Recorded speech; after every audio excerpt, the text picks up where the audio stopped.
As Fichas de João, o Código dos Mundos. Aqui, o texto é tratado como documento técnico e a Bíblia como a planta baixa da realidade. O dossiê de hoje está aberto.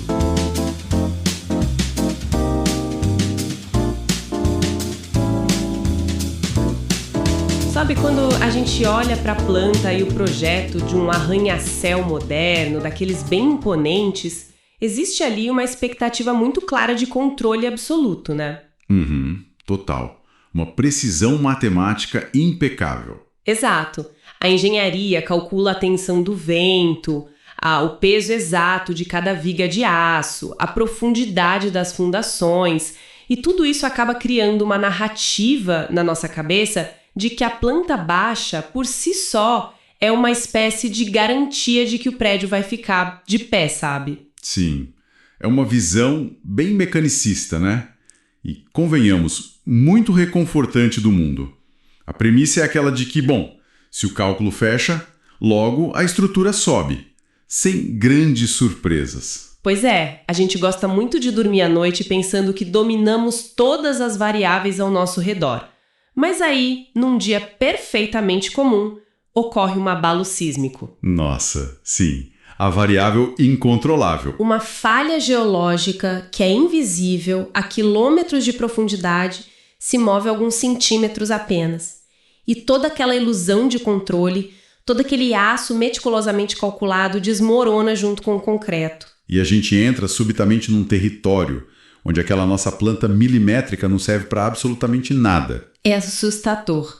E é dissecando exatamente esse ponto de colisão que nós damos as boas-vindas a quem acompanha mais uma exploração aprofundada hoje. Exatamente. A nossa missão nesse mergulho de hoje é abrir e examinar os arquivos que são conhecidos como as Fichas de João, o Código dos Mundos. Isso aí.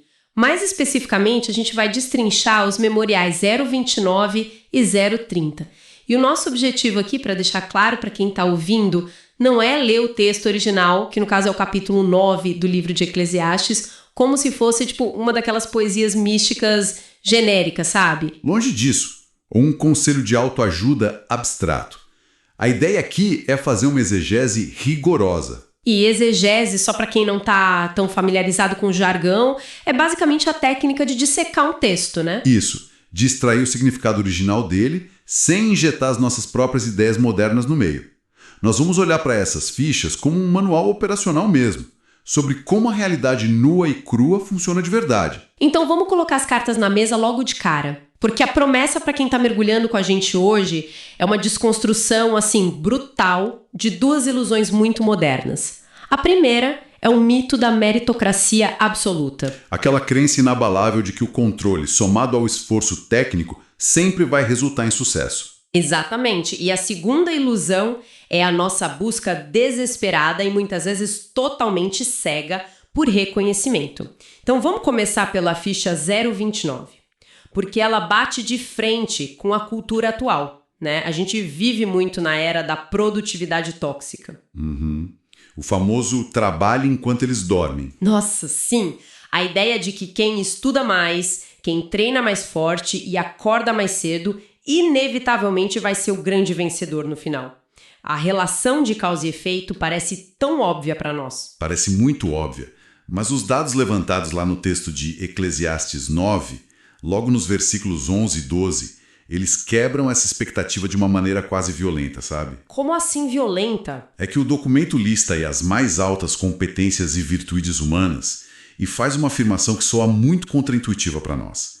Ele diz claramente que a corrida não é dos velozes, a batalha não é dos fortes, o pão não é dos sábios e a riqueza não é dos inteligentes. Caramba, o que logo de cara é assustador, né? E eu diria até que um pouco frustrante. Com certeza, porque bate de frente com tudo o que a gente aprende na escola. Sim, e a metáfora que o texto usa logo em seguida, ela compara o ser humano a peixes que são capturados numa rede ou a pássaros que ficam presos num laço de repente. Como se a gente estivesse vivendo na mais absoluta ignorância sobre quando o chão vai sumir debaixo dos nossos pés. O texto fala muito sobre o tempo e o imprevisto, né? É a inserção do caos no nosso sistema organizado. Trazendo isso para a vida real e para quem está tentando visualizar, Imagina um atleta olímpico ou, sei lá, um campeão de MMA. O cara treinou a vida inteira para aquele momento. A nutrição dele é perfeita até o último grama de proteína diária. Exato. Ele estudou cada fraqueza do adversário, a técnica dele é impecável. Ele entra no octógono como favorito absoluto, sem margem para dúvida. E aí, de repente, no primeiro minuto do primeiro round, ele pisa numa poça minúscula de suor na lona, torce o joelho de um jeito bizarro e a luta acaba. É o colapso instantâneo. Anos de suor são cancelados em 1 segundo. Agora, sendo muito honesta com você, se a ciência esportiva, a dedicação extrema e o mérito não garantem absolutamente o resultado final, a gente não está apenas jogando uma roleta russa cósmica. Tipo, é tudo pura sorte ou azar. Não, e é aí que a genialidade do texto aparece. Não estamos falando de acaso, de sorte cega ou de universo caótico sem sentido. Tá, então o que é? A análise detalhada das fichas revela que isso é, na verdade, um choque de ecossistemas distintos. Para entender isso melhor, vamos voltar para a analogia do peixe que o próprio documento utiliza. Aquela da rede, certo? Isso, pensa na perspectiva do peixe nadando ali no lago. Ele conhece as correntes, as pedras, ele mapeia os outros peixes. Ele está no controle da vida dele.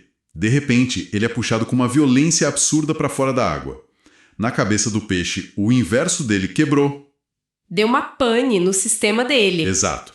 Mas ele não foi vítima de uma falha aleatória da água. Sabe? A rede que o captura pertence a um meio de vida totalmente diferente. Pertence à terra firme. E mais importante, ela é manuseada por uma inteligência muito superior.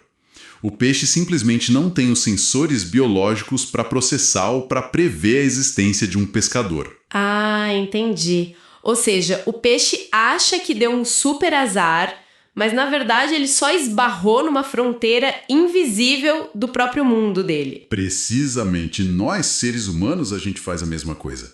Nós construímos sistemas de segurança incríveis dentro do nosso nível de operação. Um nível que o texto de Eclesiastes costuma chamar de debaixo do sol. Que seria a nossa realidade material aqui, né? Isso. A gente tem as nossas planilhas financeiras, tem inteligência artificial, medicina super avançada, mas aquele evento imprevisto, aquele escorregão na lona do lutador, pertence a um plano de operação superior. Há uma assimetria enorme aí. Uma assimetria de inteligência enorme. O que a nossa mente, que é limitada, rotula como nossa, que coincidência terrível ou que tremendo azar, é apenas a nossa total incapacidade cognitiva de mapear uma variável superior. Uma variável que foi introduzida pelo arquiteto desse grande sistema. Certo. Eu entendo a lógica da assimetria, essa relação do peixe e do pescador. Faz muito sentido. Mas deixa eu fazer o papel do advogado do diabo aqui, porque isso pode soar meio determinista, sabe? Manda. Se o sistema está armado para que uma variável invisível invada os meus planos e me derrube, a gente não cai num tipo de niilismo, de conformismo total? Se tudo pode dar errado por causa desse tal imprevisto, como saber se essa é realmente uma regra estrutural da vida e não apenas um pessimismo isolado do autor de Eclesiastes num dia ruim? Essa é a pergunta fundamental.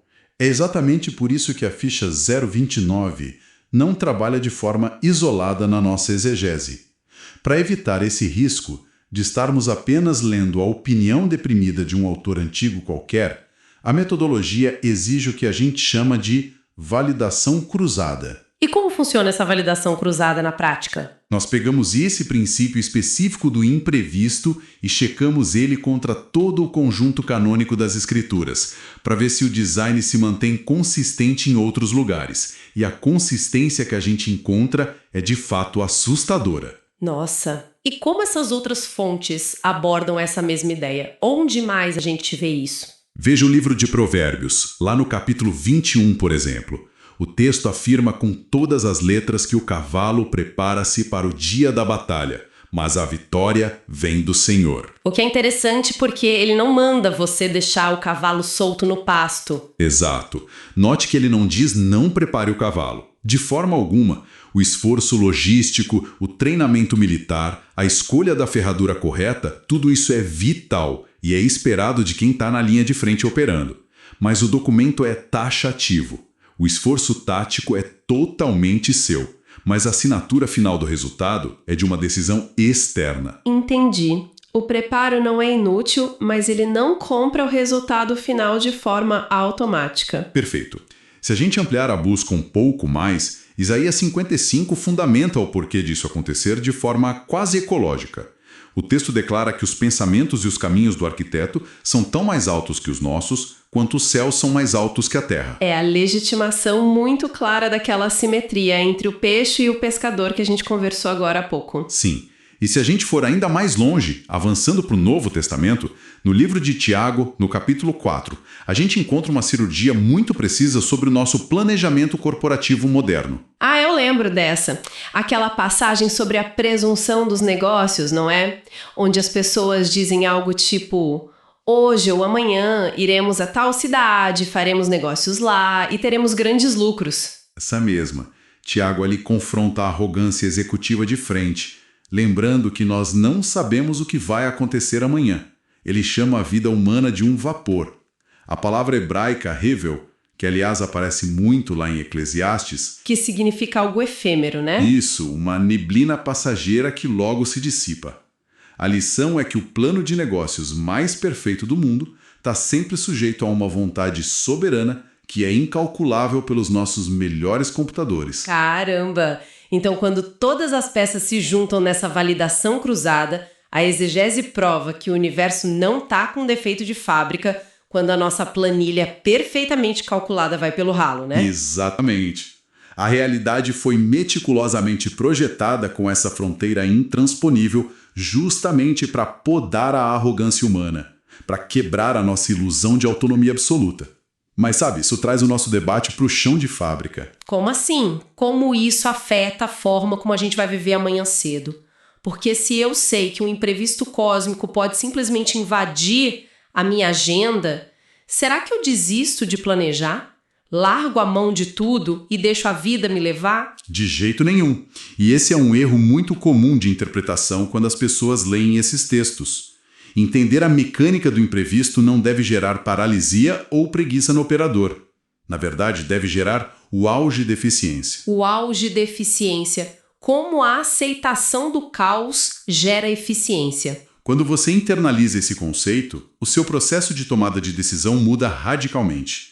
Porque você para de gastar energia mental e emocional tentando antecipar ou hackear todas as variáveis invisíveis do amanhã. Ah, o foco muda do que nós não podemos ver para aquilo que a gente pode realmente tocar e controlar. Sim, a verdadeira sabedoria não é tentar dominar o incontrolável. Isso enlouquece qualquer um.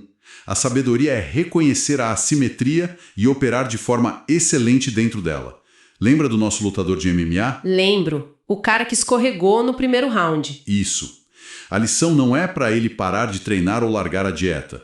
Ele deve continuar acordando de madrugada, forjando o corpo, estudando a estratégia do oponente, mas, no exato segundo em que ele pisa no octógono, ele precisa aceitar que fatores como a viabilidade da lona ou uma lesão acidental não pertencem a ele. Você entrega a sua máxima excelência no processo, mas deixa aquela obsessão doentia pelo resultado exato pendurado no vestiário. Perfeito. Você faz o seu melhor debaixo do sol e aceita o que vem de cima. Quase um alívio psicológico quando a gente pensa por esse lado. Mas como transformar isso numa rotina tática para lidar com a frustração do dia a dia? Porque assim, é muito fácil a gente falar isso aqui com microfones na frente, mas quando o projeto que você passou 6 meses desenhando desmorona por causa de uma nova lei repentina do mercado ou uma crise global, a sensação de injustiça é avassaladora, sabe? E é justamente nesse ponto de falha crítica que a ficha sugere uma mudança de rotina mental. Quando um plano minucioso dá errado por causa de um fator externo que era irremovível, a nossa reação padrão é entrar num colapso dramático. Nossa, sim. A gente começa a choramingar. A pessoa começa a esbravejar, dizendo o universo tá contra mim, ou eu tenho muito azar na vida, nada dá certo pra mim.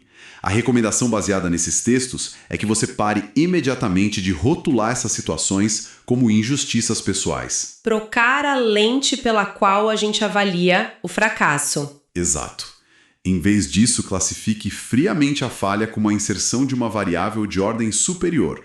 Uma variável onde você não tem, você nunca teve e você nunca terá jurisdição alguma. Entendi.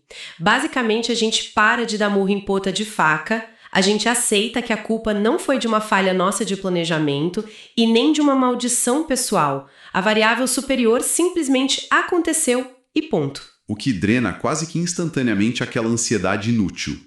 A verdadeira calma não vem de tentar garantir que nada dê errado ao seu redor.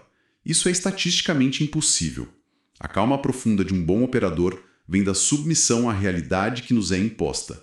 É aceitar o que está no seu painel de controle e soltar as mãos dos botões que não estão. Cara, isso é muito poderoso. Mas vamos imaginar agora o outro lado da moeda. Porque o imprevisto ruim também pode não acontecer, né? Com certeza. Digamos que o nosso lutador não escorregue e vença a luta de forma espetacular. Ou digamos que você desenhou um projeto no trabalho, não teve nenhum abalo sísmico, a variável externa até colaborou e você resolveu a crise da empresa. A nossa cultura dita que o herói recebe a medalha, o funcionário brilhante recebe a promoção e a sociedade reconhece o mérito. O esforço é recompensado de forma justa. É o final feliz que todo mundo espera. Sim. Porém, quando a gente abre a ficha 030, nós encontramos um cenário que destrói completamente essa nossa expectativa de justiça social, não é? Destrói sem dó. A ficha 030 audita essa segunda grande ilusão humana, que é a dinâmica do status, e a nossa necessidade de aplausos. O texto de Eclesiastes nos transporta para um cenário de assimetria de forças bem brutal. Qual é o cenário? Imagina uma pequena cidade, com pouquíssimos defensores, que de uma hora para outra é cercada pelo exército de um grande e poderoso rei. Uma infraestrutura de cerco gigantesca lá fora. A queda da cidade parece só uma questão de tempo. Inevitável. O pânico total já está instaurado nas ruas. Aquele desespero coletivo de quem sabe que vai perder tudo. Sim, o caos absoluto. E no meio desse caos, habitando dentro daquela pequena cidade, existe um homem que não tem influência política nenhuma, não veste roupas finas, não tem capital financeiro. Mas é um homem muito sábio. Ele consegue enxergar as variáveis táticas que ninguém mais no governo vê. E o que ele faz? Usando puramente a inteligência dele, sem grandes recursos bélicos, ele consegue libertar a cidade. Ele soluciona um problema que a elite inteira achava impossível de resolver. E a cidade é salva. Uau! E qual o saldo final, segundo o relato do documento? O saldo é que esse homem sábio, porém pobre, é rápida e completamente esquecido. Ninguém daquela cidade sequer lembra o nome dele depois que o perigo passa. Sabe que é uma situação extremamente revoltante se a gente pensar bem? E o pior é que acontece todos os dias nas nossas rotinas corporativas. Imagina a cena na prática. O construtor anônimo percebe uma vulnerabilidade nas tropas do rei lá fora. No meio da madrugada, em silêncio absoluto, ele sabota a logística do inimigo, desvia um canal de água, sei lá, e salva as muralhas. Exato. O trabalho sujo e silencioso. Aí amanhece o dia, a cidade percebe que o inimigo recuou e o cerco acabou. O povo se reúne na praça principal para celebrar a vida. Quem sobe no palanque para receber os aplausos e fazer um discurso ensurdecedor é o prefeito tolo da cidade, que não fez nada. É sempre assim. Trazendo para o nosso mundo. Quem ganhou bônus no final do ano na sua empresa? Quase nunca é você que virou 10 noites seguidas resolvendo o código daquele servidor que ia cair. É o gestor de gravata que chegou de manhã e fez um PowerPoint bonito na reunião da diretoria, dizendo que a crise estava resolvida. O que nos leva à pergunta central dessa ficha. Por que o marketing e o ruído quase sempre vence a competência silenciosa nas estruturas humanas? Porque nós vivemos sobre o que o texto caracteriza como o grande filtro das aparências. O sistema social, aquilo que a gente chama de debaixo do sol, ele é simplesmente viciado em embalagens. Viciado em embalagens? A sociedade avalia a importância e a validade de uma instrução não pela eficácia real daquela solução, mas pela estética de quem a está entregando. E o cruzamento dessa ideia, de novo buscando a validação cruzada, lá com Tiago, capítulo 2, é muito revelador. O que Tiago diz sobre isso? Tiago descreve exatamente essa mecânica corrompida. Ele diz que se entra alguém numa reunião vestindo roupas de grife, com anéis de ouro brilhando, essa pessoa recebe lugar de honra instantaneamente. Todos param de falar para ouvir. Mas, Se entra o pobre com roupas velhas, ele é mandado sentar no chão num canto, independentemente do que ele tem a dizer ou da competência técnica que ele possui para resolver o problema de todos. É a estética do emissor validando a mensagem para as massas. É a pura e simples vitória do invólucro sobre o conteúdo real. É o padrão operacional do ser humano caído. A exegese lá de Eclesiastes aponta que as palavras do sábio, aquelas proferidas com calma no meio da crise, aquelas instruções precisas que realmente salvam a estrutura do colapso, elas são facilmente esmagadas pelo grito em alto volume do líder insensato. O grito vence a razão. Sempre. As massas são seduzidas pelo espetáculo, pelo barulho, pela demonstração de poder visível. Como resultado prático, o sistema social e corporativo vai inevitavelmente sugar o mérito e se apropriar do trabalho daquele que realmente coloca a mão na graxa para manter a máquina funcionando. Nossa, isso é um verdadeiro soco no estômago para qualquer pessoa que vive na esperança de um reconhecimento corporativo social justo. Mas, ao mesmo tempo, saber que o sistema é literalmente programado para ignorar o trabalho duro e premiar o holofote meio que tira um peso enorme das costas, não acha? Com certeza alivia muito, porque prova que a falta de reconhecimento não é uma anomalia pela qual você deve se vitimizar ou achar que não é bom o suficiente. É o funcionamento padrão da engrenagem. E pelo que eu entendi estudando as fichas, esse desprezo sistemático pela verdadeira sabedoria nos leva à última e talvez mais alarmante lição dessa análise de hoje. Uma lei oculta sobre a diferença gritante entre construir e destruir. Sim, é exatamente o que nós observamos no versículo 18, que faz o fechamento incrível dessa ficha 030. O texto atesta que a sabedoria supera sim as armas de guerra, provando mais uma vez o seu valor inestimável, mas ele emenda logo em seguida com um aviso muito sinistro. Ele diz que um único pecador arruína uma grande quantidade de bens. Isso estabelece uma mecânica universal que nós podemos chamar de lei da entropia moral. Mas calma lá, se você me diz que um único erro, uma única pessoa, destrói uma enormidade de coisas bem feitas, a lição prática não seria parar de construir sistemas complexos? Tipo, se é tão frágil assim e tão fácil de ruir, para que gastar anos suando para construir a muralha? A lição não é fugir covardemente da construção. A lição é compreender plenamente a assimetria brutal de energia que existe entre estabilizar um sistema e levá-lo ao colapso total. Pense no esforço absurdo envolvido na criação de valor. Sim, é sempre muito difícil. Para erguer a muralha de defesa daquela cidade, do exemplo, ou para construir a reputação de uma empresa moderna ao longo de anos, é necessário um acúmulo formidável de inteligência ao longo de gerações. São décadas a fio de pedras sendo cortadas, de cálculos matemáticos, de sacrifício, noites sem dormir e muito, mas muito atrito diário. O custo de energia para estabilizar algo bom e duradouro é incrivelmente alto e complexo. É um verdadeiro trabalho de formiguinha que leva uma vida inteira de disciplina. Exato. Agora, qual é o custo energético da destruição? É ridiculamente barato. Para derrubar essa mesma muralha que levou décadas, o inimigo lá fora nem precisa ser mais inteligente do que os construtores.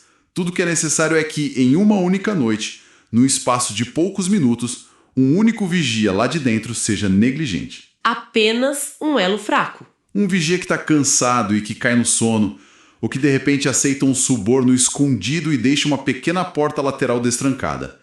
Essa única falha singular causa o colapso absoluto de séculos de esforço coletivo. E a gente tem uma validação histórica pesadíssima disso dentro do texto bíblico no livro de Josué, lá no capítulo 7. Ah, o caso famoso de Acã, né? Durante a invasão do exército de Israel à Terra Prometida. Exatamente o caso de Acã. Israel vinha de uma sequência de vitórias milagrosas impressionantes, com uma estrutura e um alinhamento tático impecável. Mas a desobediência e a corrupção oculta de uma única pessoa, uma única unidade corrompida dentro do sistema imenso, trouxe uma paralisia e uma derrota completa a toda a nação logo em seguida. A engrenagem inteira de milhares de pessoas falhou miseravelmente porque um único dente da engrenagem decidiu quebrar as regras. Trazendo isso para os dias de hoje, Não é muito diferente daquele programador exausto que a gente comentou que escreve uma única linha de código errada na sexta-feira à noite.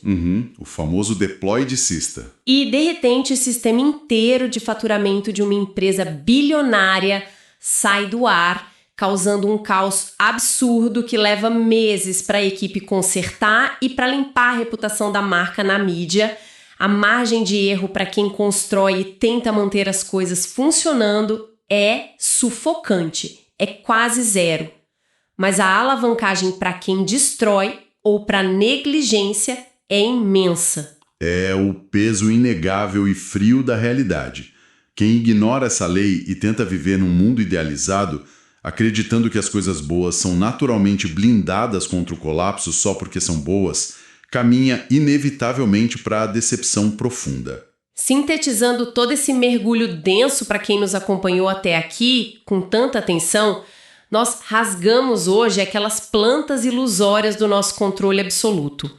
Vimos provas contundentes de que o sistema terreno não oferece garantias limpas para ninguém. Nenhuma garantia. A ficha 029 nos mostrou que a variável cósmica, o chamado imprevisto, ele vai atingir a todos nós, independente da nossa inteligência, currículo ou preparo militar.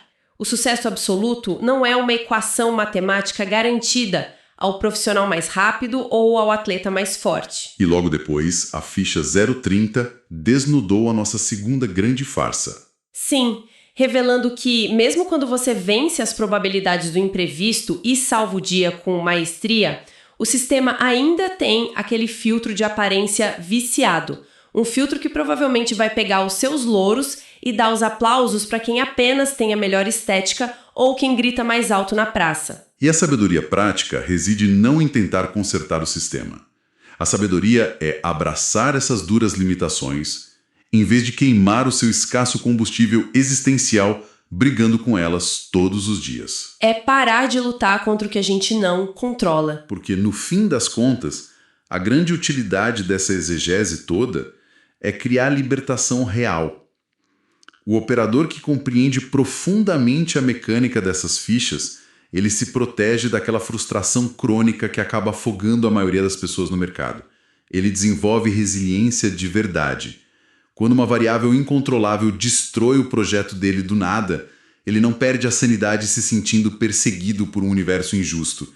Ele simplesmente ajusta a rota. É a frieza tática necessária. E da mesma forma, quando o mérito do seu trabalho mais pesado é desviado para alguém puramente estético e vazio, ele não permite que a amargura e a inveja o consumam por dentro. Ele se torna aquilo que o mercado corporativo adora chamar hoje em dia de antifrágil, né? É alguém que opera com um padrão altíssimo de excelência e honra, mas sem ser um refém emocional do resultado final da planilha ou da aprovação ruidosa da plateia.